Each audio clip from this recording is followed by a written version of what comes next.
عزیزم، من ستاره هستم. اینجا قرار محتوای آموزشی در مورد کوتاهی مو بهتون داده شه و کوتاهی مویی که تخصصی حرفه‌ایه و خیلی فرق میکنه با کوتاهی‌های قدیم که هیچ استاندارد و هیچ علمی پشتش نبوده.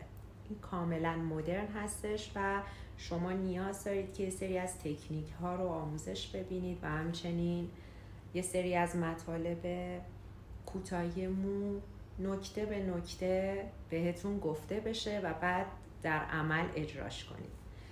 امروز میخوام نواحی سر رو بهتون معرفی کنم. شما اگر سر رو یک کره در نظر بگیرید کامل، ناحیه صورت رو که ازش جدا کنید، این کره به یک نیم کره تبدیل میشه.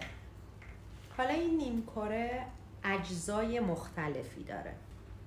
شانه رو روی سر قرار میدیم. این قسمت، هر قسمتی که مماسه و روی شانه قرار بگیره یک اسمی داره که امروز قرار بهتون گفته بشه. این قسمت جلوی سر رو فرونتال میگیم. قسمت که اله کلنگی میشه و هر قسمتی که اله کلنگی میشه چون سر کروی هست کانتور نامیده میشه.